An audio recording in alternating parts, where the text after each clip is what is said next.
Hello, and welcome to the Mr. 50mm YouTube channel. Sometimes Canon seems like a company that's, just decides to cripple hammer things and be the opposite of innovative. But for today's video, I want to talk about 3 more times Canon has been at the forefront of change in the camera industry, of course. This is a follow-up to the video I made on the first ever Command Dial, and that was on the Canon T90. I'll link to that below and maybe in a card above if you want to watch that.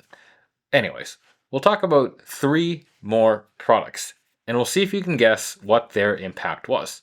The first one is going to be the Canon 20D. Number 2 is the Canon D30. And 3, the Canon 5D Mark II.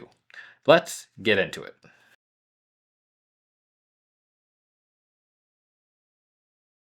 The Canon 20D. This is not a 20D. It is a 30D, but I'll be using it in place of a 20D to demo how the 20D impacted the camera scene. The Canon 20D is a DSLR released in 2004. It's a pretty normal APS-C prosumer camera, but it had one thing that would redefine camera controls for generations. And, of course, that is this thing here. It is the AF joystick. It is the first DSLR to become equipped with an AF joystick. Now, admittedly, this is not as monumental a change as the Command Dial. And its wide adoption was much slower than the adoption of the Command Dial, but it still marked a change in the way that Canon prosumer cameras and professional cameras were controlled.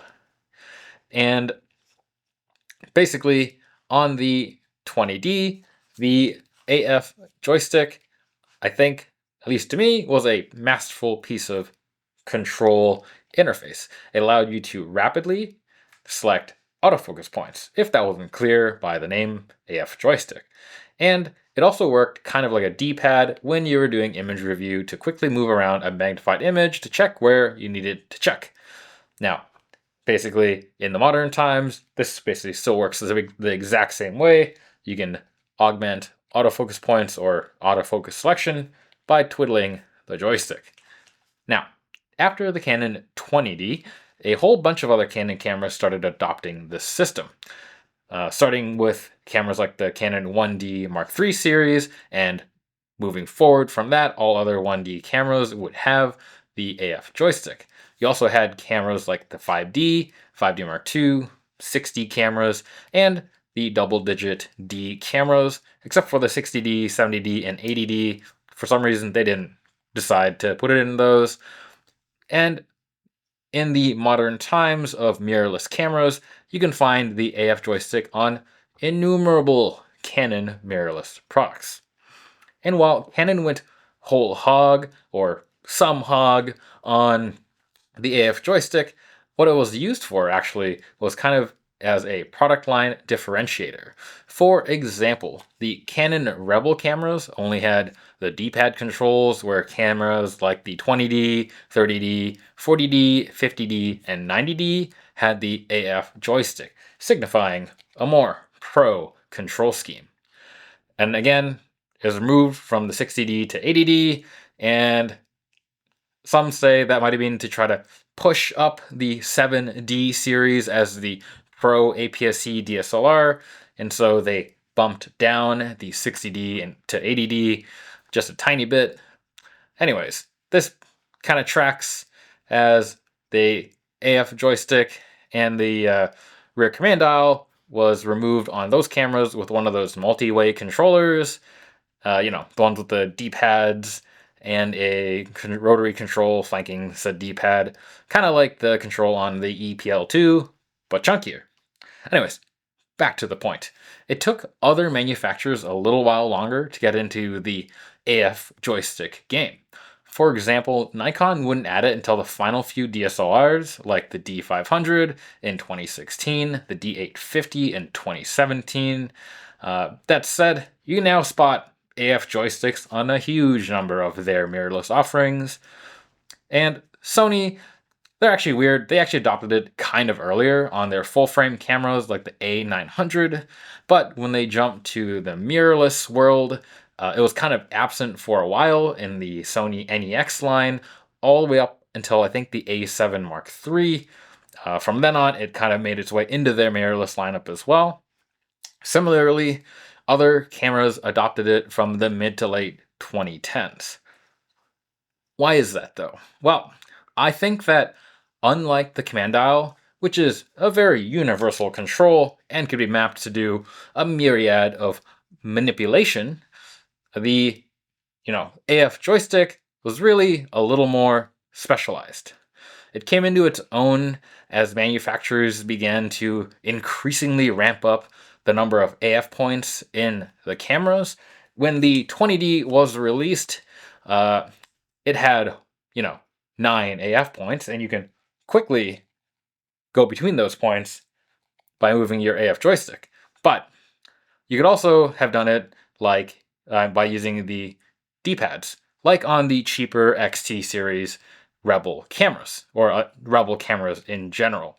Or if you're on a pro level body, like on the 1D Mark II, back in the day, you would have used your command dials to also manipulate your AF point.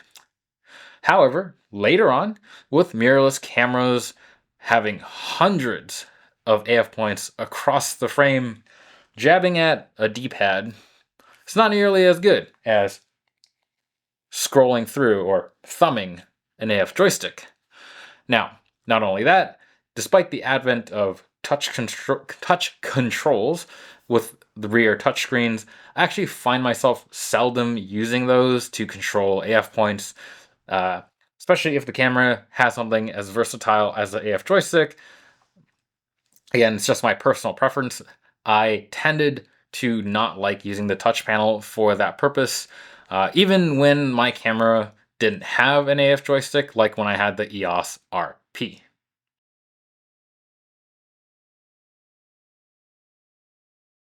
The Canon D30. Again, I don't have one. I have a D60, which was a camera released in a similar era. It's a little bit newer than the D30 for the purposes of this video, though. You can treat it like a D30, as its control layout is roughly the same, although that's not really why the D30 was important. I just want to have a prop in my hands.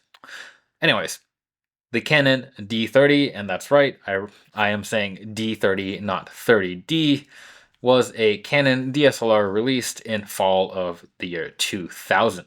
It featured a 3.1 megapixel APS-C CMOS sensor, and at this point in time, the CMOS sensor was not quite so common as it is today, and the Canon D30 was the first DSLR to feature a CMOS chip. Up till that point, everything had been CCD. Not only that, the Canon D30 marked a departure from Canon's offerings up till then. Until the Canon D30 had been introduced, Canon was collaborating with Kodak to sell DSLRs, like the D2000 or D6000, cameras which used Kodak-made CCDs and Kodak-made digital rear bits. The Canon D30 was a DSLR wholly made by Canon from the ground up, from shutter button to sensor, made by Canon. Love it or hate it, the CMOS on the D30 set in motion signs that the CMOS sensor was ready to start taking on the CCD and eventually supplant it. Now, this is another camera whose impact would be seen in hindsight. I think that the success of the D30 gave Canon the oomph it needed to continue with the idea of CMOS. Now, aside from the original Canon 1D, all other wholly made Canon DSLRs and mirrorless cameras today use CMOS sensors. And the industry of, APS-C and full-frame cameras fully transitioned to CMOS in 2017, when Sony stopped making CCDs.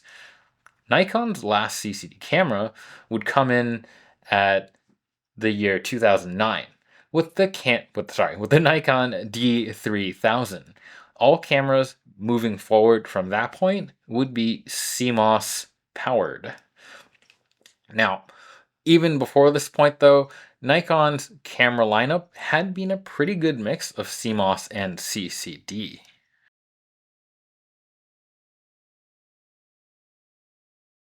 The Canon 5D Mark II. This is a camera that I do actually have. And the question is, does this really need explaining?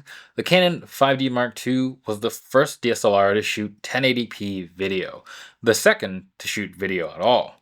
The Nikon D90 is actually the one that takes the crown of the first DSLR to shoot video, but it only shot at 720p.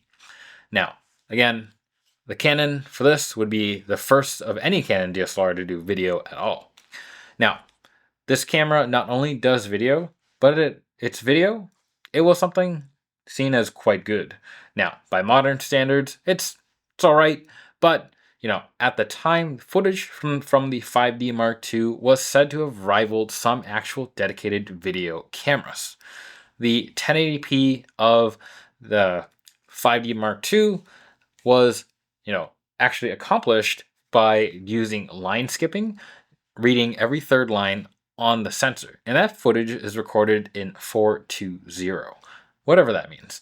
For any of you video shooters out there, please explain this to me. I have smooth photo brain.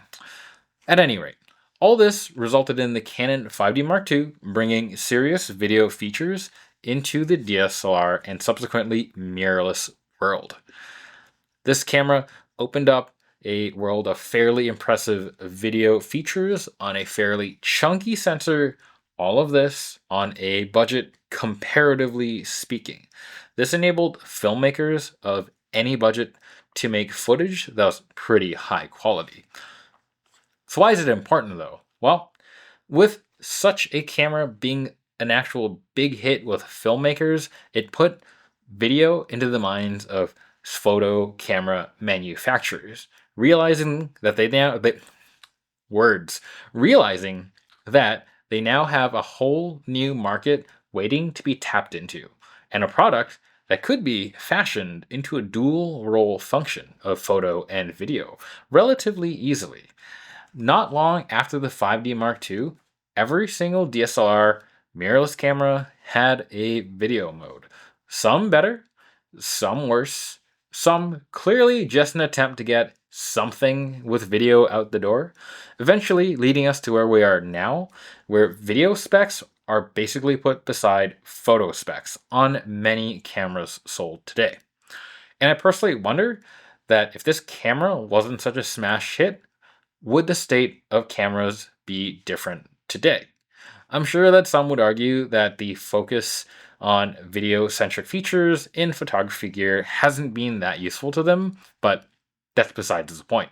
We're here now, and I'm frankly happy to have these cameras that have bridged what used to be two very distinct products. And without it, you bet that this channel would be quite a bit different if it existed at all. Maybe I'd be shooting on a camcorder, maybe I'd be shooting on a smartphone. I don't know, but at this point, we are currently shooting this on my GH4.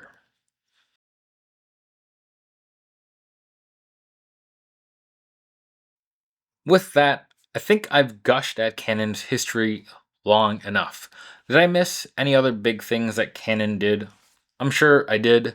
Let me know in the comments below. Canon has made a lot of things. Should I do one of these for other brands?